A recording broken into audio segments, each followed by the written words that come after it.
Assalamualaikum warahmatullahi wabarakatuh. Perkenalkan, nama saya Febri Hano, saya dari kelas 10 IPA. Dalam video kali ini saya akan menjelaskan materi tentang wawasan Nusantara. Yang pertama kita bahas yaitu pengertian wawasan Nusantara.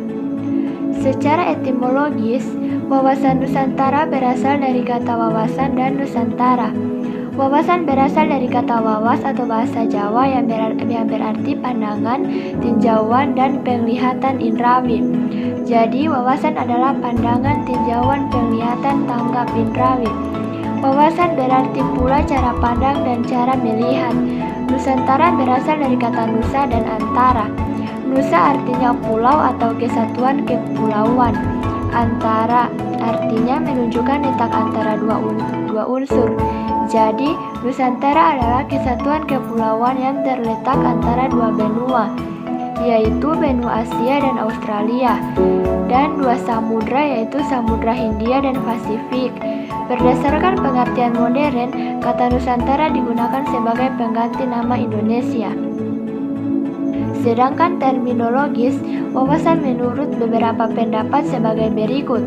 Yang pertama, menurut Profesor Wan Usman, wawasan Nusantara adalah cara pandang bangsa Indonesia mengenai diri dan tanah airnya sebagai negara kepulauan dengan semua aspek kehidupan yang beragam.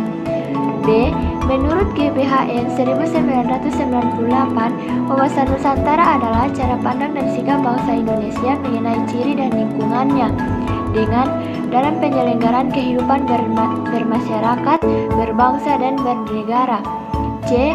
Menurut kelompok kerja, wawasan Nusantara untuk diusulkan menjadi TAP MPR yang dibuat Lemhanas tahun 1998, yaitu cara pandang dan sikap bangsa Indonesia mengenai diri dan lingkungannya yang serba beragam dan bernilai strategis dengan mengutamakan persatuan dan kesatuan bangsa serta kesatuan wilayah dalam penyelenggaraan kehidupan bermasyarakat, berbangsa, dan bernegara untuk mencapai tujuan nasional. Yang berikut ada hakikat wawasan Nusantara.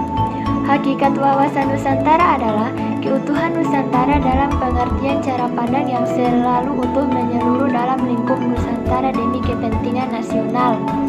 Hal tersebut berarti bahwa setiap warga masyarakat dan aparatur negara harus berpikir, bersikap, dan bertindak secara utuh menyeluruh demi kepentingan bangsa dan negara. Demikian juga produk yang dihasilkan oleh lembaga negara harus dalam lingkup dan demi kepentingan bangsa dan negara Indonesia tanpa menghilangkan kepentingan lainnya seperti kepentingan daerah, golongan, dan perorangan. Yang berikut ada asas wawasan Nusantara. Asas wawasan Nusantara merupakan ketentuan atau kaidah dasar yang harus dipatuhi, ditaati, dipelihara, dan diciptakan demi tetap dan setidaknya komponen pembentuk bangsa Indonesia terhadap kesepakatan bersama. Adapun asas wawasan Nusantara langsung saja kita sebutkan, yaitu yang pertama, A. Kepentingan bersama, B. Keadilan, C. Kejujuran, D. Solidaritas, E. Kerjasama, F. Kesepakatan terhadap kesepakatan bersama. Adapun aspek trigatra wawasan Nusantara. A. Letak dan bentuk geografis. Indonesia terletak pada 6 lintang utara, min 11 lintang selatan, 95 bujur timur, min 141 bujur timur, dilalui garis khatulistiwa yang di tengah-tengahnya terbentang garis ekuator sehingga Indonesia mempunyai dua musim, yaitu musim hujan dan kemarau. Yang B. Keadaan dan kemampuan penduduk. Penduduk ialah semua orang yang menempati suatu daerah tertentu. Kemampuan penduduk yang tidak seimbang dengan pertumbuhan penduduk dapat menimbulkan ancaman-ancaman terhadap pertahanan nasional. 3 faktor penduduk yang sangat berpengaruh. A. Kelahiran atau natalitas, B. Kematian atau mortalitas, C. Perpindahan atau migrasi. C. Keadaan dan kekayaan alam. Sifat unik kekayaan alam yaitu jumlah yang terbatas dan penyebarannya tidak merata, sehingga menimbulkan ketergantungan dari dan oleh negara dan bangsa lain. Yang berikut ada aspek Pancagatra wawasan Nusantara.